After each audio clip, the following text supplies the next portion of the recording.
Hey guys what's up. मैं आपके सामने इंडियन पॉलिटी लेकर आई हूँ यूपीएससी और अदर पीएससीज के लिए, जिसमें हम पॉलिटी के ऑलमोस्ट सारे एस्पेक्ट्स कवर करेंगे in full dimension.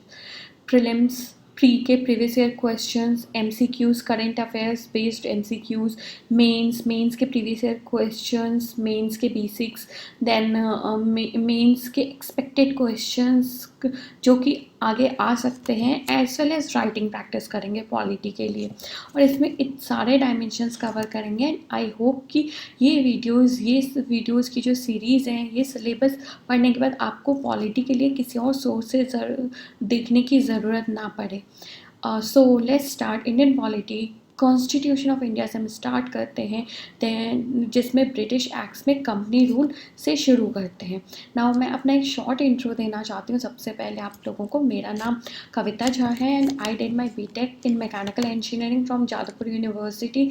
I qualified GATE in 2012। I am currently working at central government, और मैंने सिविल सर्विसेज मेंस 3 बार क्वालिफाई किया और इंटरव्यू में अपीयर हुई हूँ in 2011, 13 and 15, and I have consistently scored 130 plus marks in essays, और GS mains में भी मैंने अच्छा स्कोर किया है with highest being 155 in essay। मैंने को ऑथर्ड किया है book on decision making, problem solving and interpersonal skills for CSAT, 15 practice sets for CSAT, series on life skills for classes 1 to 8, और मैंने ऑथर्ड किया 2 poetry books as well. Now let's start underpinning. पहले मैं थोड़ा सा history बताना चाहूँगी, because जिस इसी से हमारा पॉलिटी आगे डिराइव होगा। So this is a meme just for fun. Like जब कोई यूपीएससी एस्पिरेंट यूपीएससी का इतना प्रिपरेशन कर लेता है कि कभी कभी समटाइम्स ही फेल लाइक कि कहीं वही तो लक्ष्मीकांत नहीं है। This is just for fun guys. So let's start. As we all know, British came to India in 1600. 1600 ईस्वी में ब्रिटिश इंडिया में आए थे। देन ईस्ट इंडिया कंपनी, जो ट्रेडिंग कंपनी थी इंडिया में, जो स्टैब्लिश हुई ब्रिटिश की, it got exclusive rights to trade in India. और इसको एक्सक्लूसिव राइट्स कहाँ से मिला? By a charter granted by Queen Elizabeth one. Queen Elizabeth one ने एक चार्टर के ऊपर ऐसा लिख के कि ईस्ट इंडिया कंपनी को एक्सक्लूसिव राइट्स दिया to trade in India. Now coming forward, company rule 1773 से 1850। Company rule basically means east India company की सुप्रीमेसी थी in internal affairs of India. जहाँ जहाँ ईस्ट इंडिया कंपनी ने अपने गवर्नर स्टैब्लिश किए थे, वहाँ वहाँ इनकी सुप्रीमेसी थी regarding internal affairs of India in all matters, चाहे वो सिविल हो, रेवेन्यू हो, पॉलिटिकल मैटर्स हो, इनकी सुप्रीमेसी थी as compare to British crown. Now coming forward, then 1858 जब 1857 की म्यूटिनी हुई, देन आफ्टरवर्ड्स 1858 से 1947 तक अब हमारा क्राउन रूल माना जाता है, यानी ब्रिटिश पार्लियामेंट की, ब्रिटिश क्राउन की सुप्रीमेसी थी। नाउ ऑफ कोर्स 1857 के म्यूटिनी के बाद ब्रिटिश क्राउन ने अज्यूम किया direct responsibility for India's governance की डायरेक्ट रिस्पॉन्सिबिलिटी ब्रिटिश क्राउन ने टेक ओवर कर लिया आफ्टर 1857 म्यूटिनी, और जो कि कंटिन्यू रहा, ये system as it is continue रहा till grant of independence in 1947। अब ये बात होती है कि हमें ब्रिटिश एक्ट्स पढ़ने की क्या ज़रूरत है। जब हम पॉलिटी पढ़ रहे हैं, हम हिस्ट्री तो पढ़ नहीं रहे हैं, हम पॉलिटी पढ़ रहे हैं, तो हमें ब्रिटिश एक्ट्स को पढ़ने की क्या ज़रूरत है? तो ज़रूरत ये है कि जो अपना कॉन्स्टिट्यूशन है, जो अपनी गवर्नेंस है, पॉलिटी है, जो अपना गवर्नेंस है, उसके बहुत सारे बहुत सारे फीचर्स जो हैं, उसका ओरिजिन कहीं ना कहीं ब्रिटिश का लीगल फ्रेमवर्क में पाया जाता है, जो कि हम आगे देखेंगे कि कैसे कैसे जो ब्रिटिश एक्ट्स हैं उनसे कौन कौन सी चीज़ें डिराइव्ड की गई इंडियाज़ कॉन्स्टिट्यूशन में। नाउ कमिंग फॉरवर्ड, ये एक मीम है, ये भी जस्ट फॉर फन है। ये देखिए, जैसे एक सिंसियर यूपीएससी एस्पिरेंट होता है, उसको जब न्यू स्टडी मटेरियल मिलता है तो ही just looks and walks away and he doesn't get distracted by these things, and he believes in revising the same material again and again, just like मैं hope करती हूँ कि जो अपना ये मटेरियल है ये भी आप लोगों के लिए सफिशिएंट हो क्वालिटी के लिए, और इसके अलावा आपको फिर कहीं इधर उधर होने की ज़रूरत ना पड़े, सो आपको डिस्ट्रैक्ट होने की ज़रूरत ना पड़े इन शॉर्ट.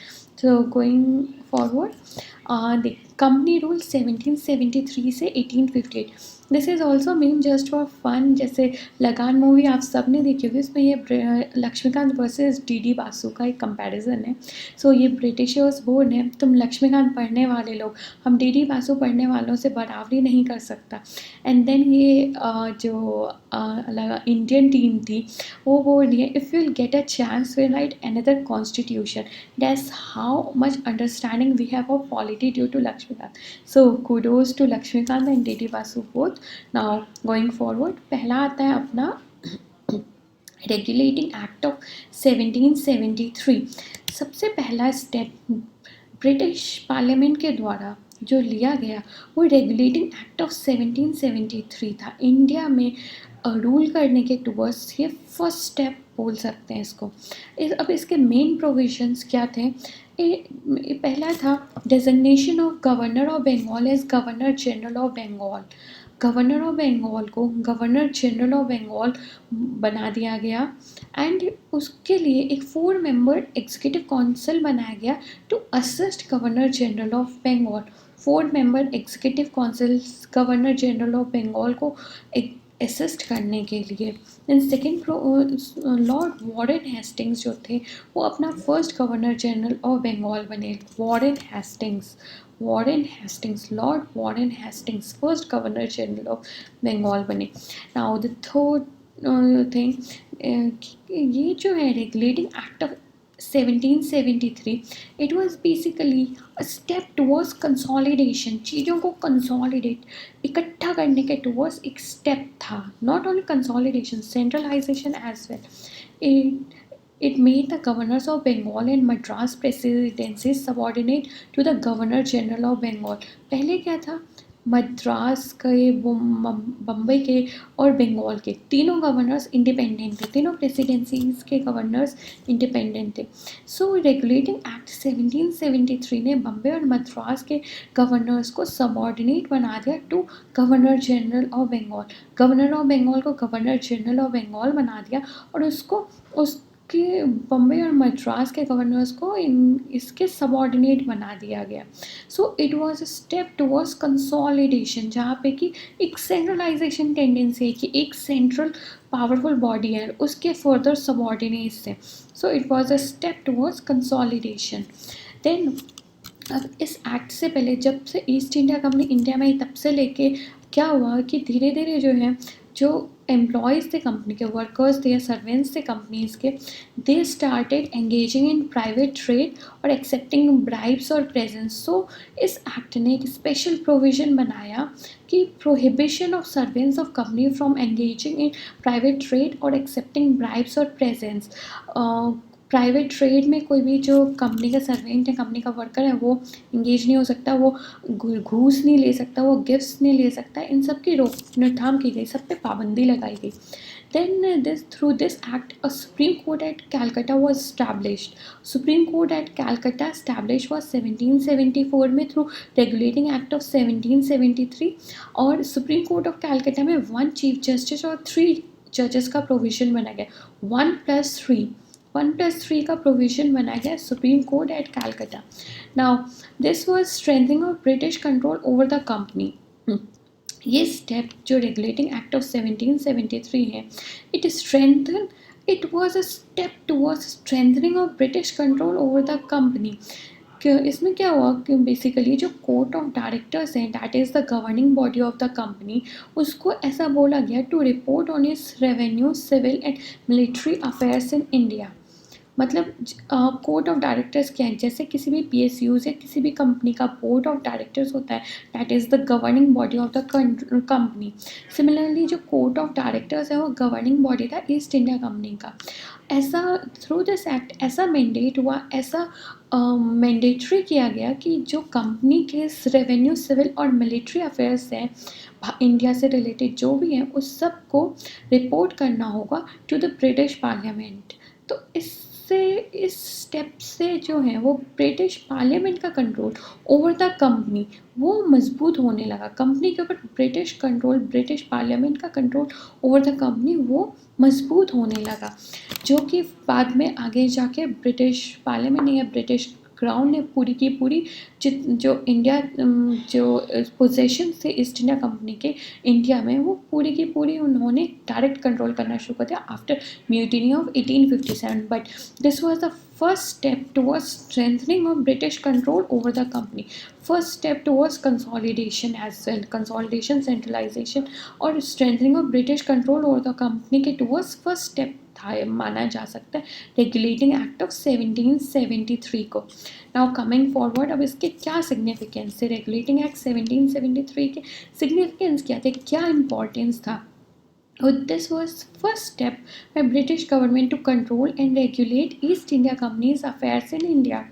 ये जो ईस्ट इंडिया कंपनी का इंडिया में जो अफेयर्स था उसको कंट्रोल और रेगुलेट करने का ब्रिटिश गवर्नमेंट के द्वारा लिया गया पहला कदम इसको मान सकते हैं। क्योंकि अब देखिए पीछे, एक तो इसने स्ट्रेंथन किया ब्रिटिश कंट्रोल ओवर कंपनी, दूसरा प्रोहिबिशन किया कंपनी के, देखिए कंपनी के वर्कर्स को क्या करना है क्या नहीं करना इसके लिए भी डायरेक्शंस दिए गए हैं इसमें। इट मीन्स कंपनी के ऊपर कंट्रोल करने के टूवर्ड्स ये एक स्टेप माना जा सकता है। देन कंसोलिडेशन था, कंसोलिडेशन सेंट्रलाइजेशन के टूवर्ड्स स्टेप था। So this can be considered as first step by British government to control and regulate east India company's affairs in India. Secondly, it recognise the political and administrative functions of company. Initially जब east India company 1600 ईस्वी में 1600 में आई थी तो that was a purely trading body. वो एक सिर्फ व्यापार करने के इरादे से आई थी, सिर्फ भारत में व्यापारी बन के आए थे, प्योरली ट्रेडिंग फंक्शंस था उनका। बट धीरे धीरे वो पॉलिटिकल और एडमिनिस्ट्रेटिव अफेयर्स में अपना दखलंदाजी देने लगे, क्योंकि उनको ऐसा लगा कि अगर वो इंडिया के पॉलिटिकल और एडमिनिस्ट्रेटिव अफेयर्स में दखल देंगे तो उनका मार्केट जो है मार्केट बड़ा और अच्छा इस्टेब्लिश होगा। और धीरे धीरे जो ब्रिटिश गवर्नमेंट है उसने भी पॉलिटिकल और एडमिनिस्ट्रेटिव फंक्शंस को कंपनी जो ईस्ट इंडिया कंपनी है उसको सिर्फ ट्रेडिंग बॉडी ना मान के उसके पॉलिटिकल और एडमिनिस्ट्रेटिव फंक्शंस को भी रिकॉग्नाइज किया। मतलब अब ईस्ट इंडिया कंपनी का ट्रेडिंग, पॉलिटिकल, एडमिनिस्ट्रेटिव तीनों फंक्शंस रिकॉग्नाइज किया ब्रिटिश गवर्नमेंट ने। Then of course it laid the foundations of central administration in India, centralization, consolidation के through it laid the foundations of central administration in India। Now going forward, second act हमारा आया Pitt's India act of 1784। Pitt's India act of 1784 में आया था ये। It segregated the commercial and political functions of east India company. अभी हमने last act में पढ़ा था रेगुलेटिंग एक्ट में कि ईस्ट इंडिया कंपनी का पॉलिटिकल एडमिनिस्ट्रेटिव फंक्शन का एक पिलर हो गया एंड देन कमर्शियल जो इनका ट्रेडिंग फंक्शन था उसका दूसरा पिलर हो गया। तो इट बेसिकली ये जो पिट्स इंडिया एक्ट है इसने अब दोनों पिलर्स को अलग ही कर दिया। पहले एक साथ थे, बस रिकॉग्निशन मिली कि हाँ इसके पॉलिटिकल और एडमिनिस्ट्रेटिव फंक्शंस भी। अब इसने सेग्रीगेट कर दिया, तो अलग पिलर्स ही बना दिया, तो अलग कर दिया फंक्शंस को। कैसे किया अलग? Through creation of double government. Double government के क्रिएशन से डबल गवर्नमेंट बना दिया इन्होंने, एक बोर्ड ऑफ कंट्रोल एंड एक कोर्ट ऑफ डायरेक्टर्स। पहले सिर्फ कोर्ट ऑफ डायरेक्टर्स थे जो कि कमर्शियल अफेयर्स को देखते थे, to look after commercial affairs. अभी इन्होंने एक बोर्ड ऑफ कंट्रोल बना दिया टू मैनेज पॉलिटिकल अफेयर्स। अब आप कैसे याद रखेंगे? देखिए, court of directors, commercial affairs, C for court, C for commercial. So court of directors commercial affairs को देखते थे and board of control political affairs को। This act also empowered Board of Control to supervise and direct all operations of civil, military or revenue of the British possessions in India। See, इन्होंने Board of Control को all powerful बना दिया, Board of Control को काफ़ी power दिया, इसको power दिया कि ये supervise करे और डायरेक्ट करे all operations of the civil and military or revenue of the British possessions in India। Why these terms British possessions in India highlighted? क्योंकि अभी तक टिल 1784 ये वर्ड यूज़ नहीं हुआ था इंडिया के लिए, ब्रिटिश पोजेशंस इन इंडिया। इस टर्म का यूज़ होना ब्रिटिश पोजेशंस इन इंडिया, इसका मतलब है इंडिया में जो ब्रिटिश पोजेशंस हैं, मतलब इंडिया में ब्रिटिश का जो पोजेशन है वो स्टार्ट हो गया था, ब्रिटिश का रूल स्टार्ट हो चुका था थ्रू दिस एक्ट। मतलब इसने ऑन ऑफिशियली और ऑन पेपर्स ये बता दिया कि ब्रिटिश पोजेशंस इन इंडिया हैं, मतलब इंडिया में ब्रिटिश पोजेशंस हैं, इस टर्म का यूज़ करके कि इन भारत में जो ब्रिटिश है उसका रूल है, शुरू हो चुका है। ओके तो इसने एम्पावर किया बोर्ड ऑफ कंट्रोल को to supervise and direct all operations of the civil and military और revenue of the British possessions in India.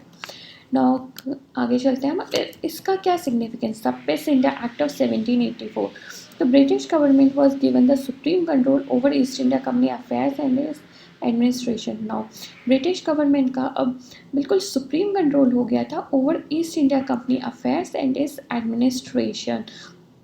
East India company के अफेयर्स और इसके एडमिनिस्ट्रेशन में ब्रिटिश गवर्नमेंट की सुप्रीमेसी इस्टेब्लिश हो चुकी थी, क्योंकि आपने देखा ये जो बोर्ड ऑफ कंट्रोल है, बोर्ड ऑफ कंट्रोल को इतना पावरफुल बनाया गया था कि वो सुपरवाइज कर सके और डायरेक्ट कर सके all operations of civil military revenue, civil nature का, मिलिट्री नेचर का, रेवेन्यू नेचर का, सबको सुपरवाइज कर सकता है। और ये क्रिएट की गई board of control, court of directors, ये सारी डबल गवर्नमेंट ये पूरा ब्रिटिश गवर्नमेंट के थ्रू क्रिएट की गई। सो ब्रिटिश गवर्नमेंट का सुप्रीम कंट्रोल हो गया था ईस्ट इंडिया कंपनी के अफेयर्स पे और इसके एडमिनिस्ट्रेशन पे। And secondly east India company के जो टेरिटरीज थे इंडिया में, that were for the first time called the British possessions in India. आपने जैसे देखा प्रीवियस स्लाइड में, जो ईस्ट इंडिया कंपनी की टेरिटरीज जो थे इंडिया में, मतलब ईस्ट इंडिया कंपनी जहाँ जहाँ ट्रेड कर रही थी बेसिकली, और जहाँ जहाँ उन्होंने अपने गवर्नर स्टैब्लिश किए थे फॉर ट्रेडिंग पर्पस ओनली, ठीक है, बट इसको अभी पॉलिटिकल और एडमिनिस्ट्रेटिव फंक्शंस के लिए भी रिकॉग्निशन मिल चुकी थी। इन टेरिटरीज को अभी ब्रिटिश पोजेशंस इन इंडिया बोलना जाने लगा। इट मीन्स ब्रिटिश गवर्नमेंट का कंट्रोल है उन टेरिटरीज पे। So this was major factor, ये एक बहुत इंपॉर्टेंट चीज़ है, मतलब रिकॉग्निशन मिलना कि ब्रिटिश गवर्नमेंट जो ईस्ट इंडिया कंपनी की इंडिया में टेरिटरीज हैं उसके ऊपर ब्रिटिश गवर्नमेंट का हक है, राइट्स हैं, ब्रिटिश गवर्नमेंट की वो पोजेशंस हैं। सो तो ये इसका सबसे इम्पॉर्टेंट सिग्निफिकेंस था Pitt's India act of 1784। Now आगे चलते हैं हम, चार्टर एक्ट ऑफ 1813, 1813 में आई थी चार्टर एक्ट। इसमें क्या हुआ, east India company till now 1600 में ईस्ट इंडिया कंपनी को क्वीन एलिजाबेथ वन ने चार्टर ग्रांट किया था, जिसके तहत ईस्ट इंडिया कंपनी को एक्सक्लूसिव राइट्स यानी कि मोनोपोली मिली थी कि सिर्फ ईस्ट इंडिया कंपनी ही इंडिया में ट्रेड कर सकता है। सो चार्टर एक्ट ऑफ 1813 ने ये सारी ट्रेड रिलेटेड इशू के लिए जो ईस्ट इंडिया कंपनी की मोनोपोली थी सबको ख़त्म कर दी। It ended East India company's monopoly ended for all trade related issues except for tea trade and for trade with China। चाय और चाइना दो चीज़ को छोड़ के ईस्ट इंडिया कंपनी की मोनोपोली ट्रेड रिलेटेड इश्यूज़ में ख़त्म हो गई थी। इट मीन्स जो ब्रिटिश बाकी कंपनीज़ हैं वो भी आके इंडिया में ट्रेड कर सकती हैं, सिर्फ चाय और चाइना को छोड़ के। ईस्ट इंडिया कंपनी वीक होनी शुरू हो गई और ब्रिटिश गवर्नमेंट स्ट्रांग होने शुरू हो गए इंडिया में। ये इसका इम्पॉर्टेंस है कि ब्रिटिश गवर्नमेंट की supremacy over east India company establish होनी शुरू हो गई। अब इसको याद कैसे रखेंगे, देखिए चार्टर, चार्टर सी चाय चाइना, चाय चाइना को छोड़ के ईस्ट इंडिया कंपनी की मोनोपोली बाकी चीज़ों में ख़त्म कर दी गई through charter act of 1813। This act is also important for this purpose of education promotion। ये फर्स्ट स्टेप था towards promotion of western education in India. इसके तहत क्या किया गया, ₹1 लाख पर ईयर एलोकेट किया गया for education promotion. Remember, western education promotion, education based on British system, modern English based, ऐसे एजुकेशन प्रमोशन के लिए ₹1 लाख पर साल एलोकेट किया गया। नाउ इस एक्ट के तहत मिशनरीज़ को भी अलाउड किया गया कि वो to propagate English and preach their religion, वो भारत में आए, अपना इंग्लिश पढ़ाएं और अपने धर्म को पढ़ाएं, यहाँ के लोगों को प्रीच करें, मिशनरीज अलाउ किया गया। अब चार्टर एक्ट ऑफ 1813 का सिग्निफिकेंस क्या था? British crowns control over east India company and it's affairs increased. अब ब्रिटिश ने ईस्ट इंडिया कंपनी की मोनोपोली ख़त्म कर दी, तो इसका मतलब ये है कि ब्रिटिश क्राउन का कंट्रोल ईस्ट इंडिया कंपनी और इसके अफेयर्स में बिल्कुल ही बढ़ गया था। मतलब ईस्ट इंडिया कंपनी छोटा होता जा रहा था पावर वाइज, और ब्रिटिश क्राउन बड़ा होता जाता है with respect to East India companies और rather British territories in India. और दूसरा क्या था? Western education and preaching began with the objective of enlarging markets for British products. Western education based on western system, British system, और preaching, religion preaching basically, वो market enlargement के, यहाँ India में British products के लिए market को बड़े करने के पर्पस से शुरू हुआ। मार्केट ऐसे बड़ा होगा कि अगर आप इंडिया के पॉपुलेशन को वेस्टर्न इंग्लिश एजुकेशन दे देंगे और उनको preaching, religion preaching based on English वो भी शुरू कर देंगे, तो उनके लाइक्स डिसलाइक्स, मतलब इंडिया पॉपुलेशन का लाइक्स डिसलाइक्स वो अलाइन होना शुरू हो जाएगा विद द ब्रिटिशर्स। मतलब ब्रिटिश जो चीज़ बना रहा है, जो ब्रिटेन में जो चीज़ बन रही है, उस चीज़ का मार्केट इंडिया में बड़ा होते जाएगा, क्योंकि वो एजुकेशन और वो प्रीचिंग से एक kind of same minded person, same minded population यहाँ पे पैदा होगा, यहाँ पे जनरेट होगा, जो कि सेम प्रोडक्ट्स यूज़ करेगा जो कि ब्रिटिश यूज़ करते हैं। So through this method market जो है वो ब्रिटिश प्रोडक्ट्स के लिए इंडिया में बड़ा हो जाएगा। ओके, अब हम एक प्रीवियस ईयर प्रीलिम्स का क्वेश्चन देखते हैं जो कि सिविल सर्विसेज 2019 में आया था। That was consider the following statements about the charter act of 1813। Now going forward, first statement, it ended the trade monopoly of East India Company in India except for tea in trade and trade with China. Second, it asserted the sovereignty of the British Crown over the Indian territories held by the company. Third one, the revenues of India were now controlled by the British Parliament. Which of the statements given above are correct? Now options 1 and 2 only, 2 and 3 only, 1 and 3 only, 1, 2 and 3 all of them. Take 10 second, 10 second सोचने के लिए लीजिए, और इसका answer जो लोग बता पाते हैं, जिनको भी पता है, जो जानते हैं, वो कमेंट सेक्शन में लिखें please.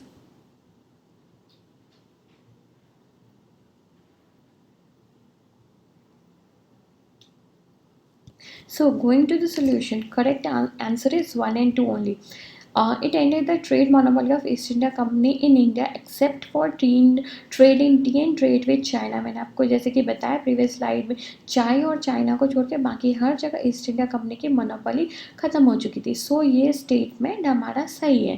Then it asserted the sovereignty of British crown over the Indian territories held by the company. ये भी जैसे कि हमने सिग्निफिकेंस में देखा था कि ब्रिटिश क्राउन की सुप्रीमेसी ईस्ट इंडियन टेरिटरीज पे इस्टेब्लिश हो चुकी थी, शुरू हो चुकी थी, और जो कि क्लियरली शो होता है थ्रू दिस कि इन्होंने ईस्ट इंडिया कंपनी की ट्रेड मोनोपोली ही ख़त्म कर दी। तो इट मीन्स ब्रिटिश क्राउन की सॉवरेनिटी इस्टेब्लिश हो चुकी थी, वेल इस्टेब्लिश। और third one, the revenues of India were now controlled by the British parliament. ये स्टेटमेंट सही नहीं है। ये revenues of India still control हो रहा था by the east India company, although जो बोर्ड ऑफ जो कोर्ट ऑफ डायरेक्टर्स हैं उसको बोला गया था कि आप रिपोर्ट बना के दें, और बोर्ड ऑफ कंट्रोल को सुपरवाइजरी पावर मिला था, बट स्टिल रेवेन्यूज़ जो हैं वो ब्रिटिश पार्लियामेंट के थ्रू ही, जो रेवेन्यूज़ हैं वो ब्रिटिश पार्लियामेंट के थ्रू कंट्रोल नहीं हो रही थी, वो ईस्ट इंडिया कंपनी के थ्रू ही कंट्रोल हो रही थी। ये after 1858 revenue control British parliament के थ्रू शुरू हुई। उससे पहले ईस्ट इंडिया कंपनी जब तक थी तब तक ईस्ट इंडिया कंपनी के थ्रू ही रेवेन्यू कंट्रोल हो रही थी। So the third statement is wrong and first and second are correct. तो इसलिए हमारा करेक्ट आंसर ए है। नाउ गोइंग फॉरवर्ड, एक और हम प्रीवियस ईयर क्वेश्चन लेते हैं प्रीलिम्स का। Which of the following led to the introduction of English education in India. ये हमारा 2018 में आया था कि इनमें से कौन से चीज़ हैं जिसकी वजह से कि इंग्लिश एजुकेशन इन इंडिया का इंडिया में इंट्रोडक्शन माना जा सकता है।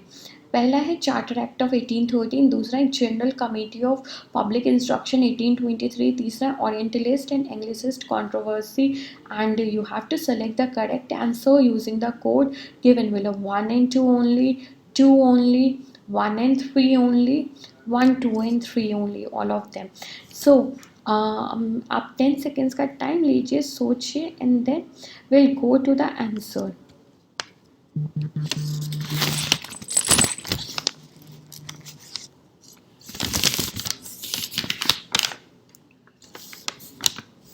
So its correct answer is D, 1, 2 and 3, all of them. हम ये प्रीवियस ईयर क्वेश्चंस इसीलिए देख रहे हैं कुछ, ताकि जिससे कि हमें आइडिया लग सके कि इन सारे एक्ट से असल में क्वेश्चंस आते कैसे।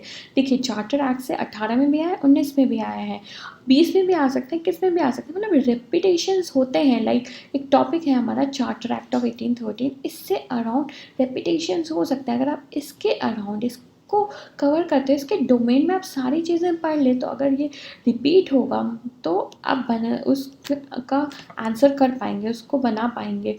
बेसिकली ये टॉपिक इम्पॉर्टेंट है, इट मीन्स, इसलिए हम प्रीवियस ईयर क्वेश्चन देख रहे हैं ताकि आपको थोड़ा आइडिया लग सके कि कैसे देखना है कि कौन सा टॉपिक इम्पॉर्टेंट है, कौन सा इम्पॉर्टेंट नहीं है। सो जैसे कि आपको पता है कि चार्टर एक्ट ऑफ 1813 में ऑफकोर्स बोला गया था कि मतलब वेस्टर्न एजुकेशन या इंग्लिश एजुकेशन की बात की गई थी। सो पहला अपना सही है, तो जिस इसको बी ऑप्शन को तो आप एज इट इज़ हटा सकते हैं, पहला आपका 3 सही है। ओरिएंटलिस्ट एंड एंग्लिसिस्ट कंट्रोवर्सी, इसके बारे में आप लोगों ने हिस्ट्री में थोड़ा बहुत पढ़ा होगा कि इस कंट्रोवर्सी के अंदर क्या था। मैं इसका सोल्यूशन नेक्स्ट स्लाइड पे है, मैं बताती हूँ। ओके, देखिए charter act of 1813 provide for allocation of 1 lakh per year for education promotion, western education promotion, ये हम देख चुके हैं पीछे। But the above provision remain operative till 1823, although it remain inoperative but still इस 1813 के चार्टर एक्ट में ये बात की गई थी कि 1 लाख पर साल एलोकेट किया जाए for education promotion. General committee of public instructions 1823 में, जो कि अपने लॉर्ड मकॉले हेड कर रहे थे, जो कि इंडिया का फर्स्ट लॉ मेंबर भी था, गवर्नर जनरल इन काउंसिल, और इस कमेटी में equal number of orientalist and anglicist थे। और जो education policy of lord Macaulay हैं was publish title minute on Indian education, English was introduced as a medium of instruction. इसमें जो general committee of public instruction है 1823, इसके तहत आपका इंग्लिश इंट्रोड्यूस हुआ था as a medium of instruction. और इस कमेटी में ओरिएंटलिस्ट और एंग्लिसिस्ट एक वर्नेकुलर में एजुकेशन, जो लोकल लैंग्वेज है उसमें, उसके थ्रू एजुकेशन को सपोर्ट करे थे, और दूसरे इंग्लिश के में as a medium of instruction in education को सपोर्ट करे थे, और दोनों के इक्वल नंबर ऑफ मेंबर्स थे in this general committee of public instructions. So final decision ये लिया गया, लॉर्ड मकॉले ने ये लिया कि English should be introduced as a medium of instruction. So charter act 1813, general committee of public instruction 1823 और orientalist versus anglicist debate, सब चीज़ों ने वेस्टर्न एजुकेशन प्रमोशन और English as a medium of instruction for education, इस चीज़ को promote किया, इस चीज़ को सपोर्ट किया। सो हमारा answer all of the above होगा, 1, 2 and 3 all are correct, right. Now अब हम आगे चलते हैं, चार्टर एक्ट ऑफ 1833। 1813 के बाद अब 1833 चार्टर एक्ट में क्या हुआ, governor general of Bengal was made the Governor General of India. Further consolidation और कंसोलिडेशन, सेंट्रलाइजेशन और किया गया, सेंट्रल अथॉरिटी जो एक को और स्ट्रॉन्ग बनाया गया, जिससे कि कंट्रोल करना, रूल करना आसान हो। गवर्नर जनरल ऑफ बंगाल को गवर्नर जनरल ऑफ इंडिया बना दिया गया, और गवर्नर जनरल ऑफ इंडिया को सारा सिविल और मिलिट्री पावर्स दे दिया गया, मतलब वो मिलिट्री और सिविल से रिलेटेड कोई भी डिसीजंस ले सकता है। गवर्नर जनरल ऑफ इंडिया को एक एपिटमी ऑफ स्ट्रेंथ, एक ऑल पावरफुल बॉडी बना दिया गया थ्रू चार्टर एक्ट ऑफ 1833। और लॉर्ड विलियम बेंटिक जो थे वो first governor general of India बने। Lord William Bentinck first governor general of India बने थे। अब this was of course step further towards consolidation. It deprives governors of Bombay and Madras of their legislative powers. अभी क्या किया गया था रेगुलेटिंग एक्ट में, बॉम्बे और मद्रास को जस्ट सबऑर्डिनेट्स बनाया था गवर्नर जनरल ऑफ बंगाल में, but still they had there legislative powers, उनके पास लॉ मेकिंग पावर्स अभी भी थे। बट इस एक्ट ने गवर्नर्स ऑफ बंगाल और मद्रास को उनके लॉ मेकिंग पावर्स उनकी ख़त्म कर दी गई, और governor general of India was given the exclusive legislative powers for entire British India. Governor general of India जो थे उनको एक्सक्लूसिव लॉ मेकिंग पावर दिया गया for entire British India. British India जितना भी था, जितने प्रोविंसेस थे ब्रिटिश के इंडिया में, सबके ऊपर सिर्फ और सिर्फ governor general of India he law बना सकता है। गवर्नर जनरल ऑफ इंडिया को पावरफुल बॉडी बना दिया गया, सेंट्रलाइज कर दिया गया पावर को, सेंट्रलाइज कर दिया गया पावर को in the hands of governor general of India, और कंसोलिडेट कर दिया गया। अब इसमें क्या एक मेजर डिफरेंस है कि इससे पहले laws made under previous acts उनको रेगुलेशंस बोला जाता था, और laws made under charter act of 1833 इसको एक्ट्स बोला जाने लगा। गवर्नर जनरल ऑफ इंडिया जो लॉ बनाएंगे या बनाए उनको एक्ट्स बोला जाने लगा, और इससे पहले तक रेगुलेशंस बोला जाता था, एक्ट नहीं बोला जाता था। It ended the activities of East India Company as a commercial body which became a purely administrative body. East India company की जो कमर्शियल एक्टिविटीज़ थी उसको कम्प्लीटली ख़त्म कर दी गई, और उसको एक प्योरली एडमिनिस्ट्रेटिव बॉडी बना दिया गया। पहले उसकी मोनोपोली ख़त्म की गई, उसको वो डिसॉल्व उसको मोनोपोली ख़त्म की गई। देन फिर ईस्ट इंडिया कंपनी की एक्टिविटीज़ ही ख़त्म कर दी गई एज अ कमर्शियल बॉडी। अब ये बिल्कुल एडमिनिस्ट्रेटिव बॉडी की तरह एक्ट करने लगा। ये ट्रेडिंग नहीं कर, ट्रेडिंग एक्टिविटीज़ ख़त्म हो गई, कमर्शियल एक्टिविटीज़ बंद, अब purely administrative body, administrative related work ही फंक्शन रह गया ईस्ट इंडिया कंपनी का। It also attempted to introduce a system of open competition for selection of civil servants and stated that the Indian should not be debarred from holding any place, office and employment under the East India Company, but negated after opposition from Court of Directors. This Charter Act of 1833 इसने it attempted to introduce a system of open competition for selection of civil servants. First step था या first attempt था introduce करने का एक open competition for selection of civil servants. Civil servants कितने powerful हैं, उन ब्रिटिश पोजीशंस पे, ब्रिटिश टेरिटरीज को कंट्रोल करने के लिए सिविल सर्वेंट्स की ज़रूरत थी। तो चार्टर एक्ट 1833 ने ये बोला कि लोकल्स जो इंडियंस हैं उनको भी ऑफिस होल्ड करने दिया जाए, उनको भी जॉब मिलनी चाहिए, सिविल सर्वेंट्स के एग्ज़ाम में उनको भी बैठने दिया जाए। ये फर्स्ट स्टेप था ये ओपन कंपटीशन, जिसने कि open competition for selection of civil servants के लिए बोला गया, जिसमें चार्टर एक्ट ऑफ 1833। बट 1833 में जो चार्टर एक्ट ने बोला ओपन कंपटीशन सबके लिए ये रखा जाए, इंडियंस को भी, बट कोर्ट ऑफ डायरेक्टर्स जो था ईस्ट इंडिया कंपनी का कोर्ट ऑफ डायरेक्टर्स, उसने इसको अपोज किया, और उसके बाद ये जो है यहीं पे ख़त्म हो गई ये बात। मतलब ऐसा स्टार्ट नहीं हुआ, ओपन कंपटीशन स्टार्ट नहीं हुआ, इंडियन अभी भी बार्ड रहे। ऑल्दो इसने एडवोकेट किया, इस एक्ट में बोला गया, बट स्टिल अब इसको कोर्ट ऑफ डायरेक्टर्स ने नेगेट कर दिया, मना ही कर दिया बिल्कुल कि नहीं, ऐसा नहीं हो सकता। सो ईस्ट इंडिया कंपनी ने अपनी मोनोपोली ख़त्म हो गई उसकी चाइना और चाय में भी। ईस्ट इंडिया कंपनी की टोटल मोनोपोली ख़त्म हो गई, चाय और चाइना में कंप्लीट मोनोपोली ख़त्म लॉस्ट हो गई, और वो प्योरली एडमिनिस्ट्रेटिव बॉडी की तरह फंक्शन करने लगा। उसके एम्प्लॉयज़ यहाँ पे कंट्रोल करने लगे जो ब्रिटिश टेरिटरीज़ थे। अब इसका सिग्निफिकेंस क्या है चार्टर एक्ट ऑफ 1833 का? It was final step towards consolidation and centralization in British India. जो कंसोलिडेशन और सेंट्रलाइजेशन की एक हवा चली थी, जो शुरू हुआ था थ्रू रेगुलेटिंग एक्ट ऑफ 1773, वो चार्टर एक्ट ऑफ 1833 से एक फाइनल स्टेप था, this was final step, consolidation और सेंट्रलाइजेशन, मतलब कंप्लीटली सेंट्रलाइज्ड और कंसोलिडेटेड हो गई थी, एक प्रॉपर एक सिस्टम हो गया था, कंसोलिडेशन और centralize system of British India.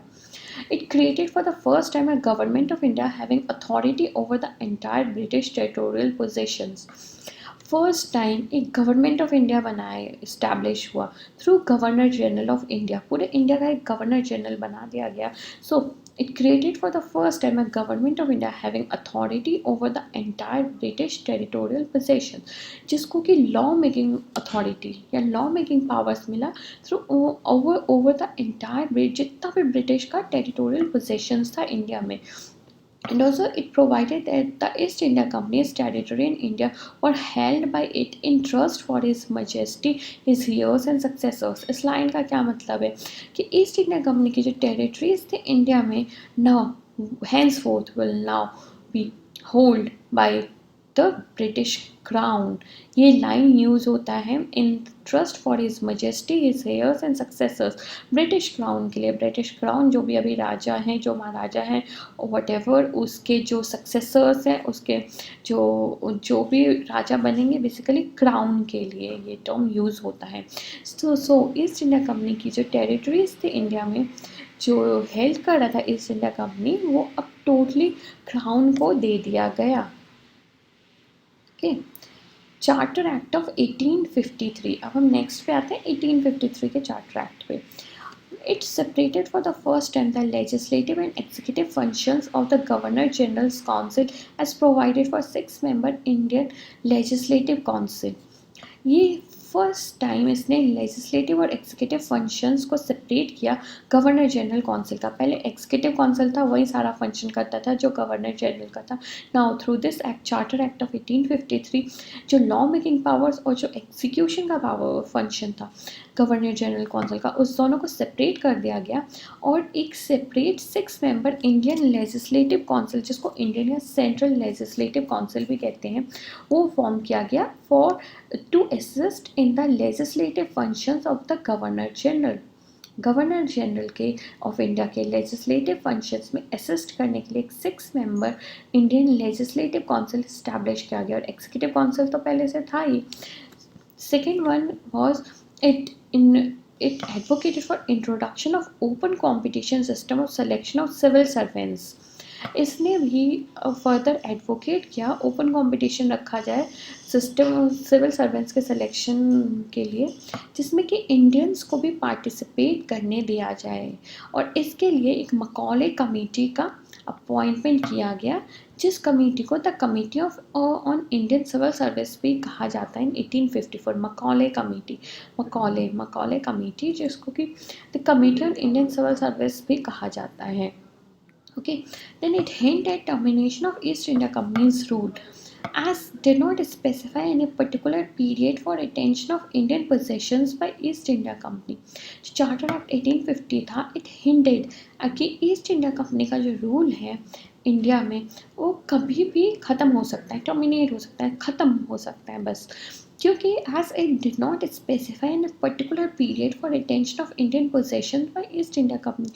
इसने कोई पर्टिकुलर पीरियड, कुछ ऐसा टाइम पीरियड नहीं लिखा था कि कब तक Indian possessions east India company के द्वारा रिटेन होगा, कब तक ईस्ट इंडिया कंपनी होल्ड करेगा जो इंडियन पोजेशंस हैं इंडिया में ईस्ट इंडिया कंपनी के. सो इट मीन्स कभी भी ख़त्म हो सकता है. कल भी ईस्ट इंडिया कंपनी का जो रूल है, जो ईस्ट इंडिया कंपनी का होल्ड है ओवर इंडियन पोजेशन, वो कल भी ख़त्म हो सकता है, कभी भी ख़त्म हो सकता है. सो एक हिंट दे दिया था कि ईस्ट इंडिया कंपनी का रूल ख़त्म होने वाला है, क्राउन का रूल शुरू होने वाला है. Further it advocated for local representation in Indian central legislative council. जो इंडियन हमारा लेजिस्लेटिव काउंसिल था to assist governor general in the legislative functions, उसमें लोकल यानी कि इंडियंस के रिप्रेजेंटेशन की बात की गई, जिसमें कि आउट ऑफ 6 में से जो 4 मेंबर्स हैं were appointed by local provincial governments of Madras, Bengal, Agra and Bombay. जो लोकल प्रोविंशियल गवर्नमेंट्स है, मतलब प्रोविंसेस के जो गवर्नमेंट हैं, लोकल गवर्नमेंट, वो मद्रास, बंगाल, आगरा और बॉम्बे से 4 मेंबर्स जो इंडियन सेंट्रल लेजिस्लेटिव काउंसिल के 4 मेंबर्स उनके द्वारा अपॉइंटेड होंगे। So it called for local representation in Indian legislative council. हाँ गाइस, आज के लिए बस इतना ही। अगर आपको कोई भी क्वेरीज हो, कोई भी क्वेश्चन हो या किसी भी तरह की गाइडेंस चाहिए तो आप हमें लिख सकते हैं इस ईमेल आईडी पे। ईमेल आईडी है handheld.studies@gmail.com। और प्लीज़ हमारे चैनल को लाइक करें और सब्सक्राइब करें और हमारा लेटेस्ट वीडियोस देखने के लिए और अपडेट्स के लिए। और soon we are coming with a topic wise test series on polity as well. Topic wise एक पॉलिटी का टेस्ट सीरीज भी शुरू करेंगे। और नेक्स्ट वीडियो में ऑफ कोर्स हम क्राउन रूल से स्टार्ट करेंगे। और इसमें आपको कोई भी क्वेरी हो, कोई भी क्वेश्चन हो, किसी भी तरह का आपको गाइडेंस चाहिए तो आप handheld.studies@gmail.com पे मुझे मेल कर सकते हैं प्लीज़। Thank you guys.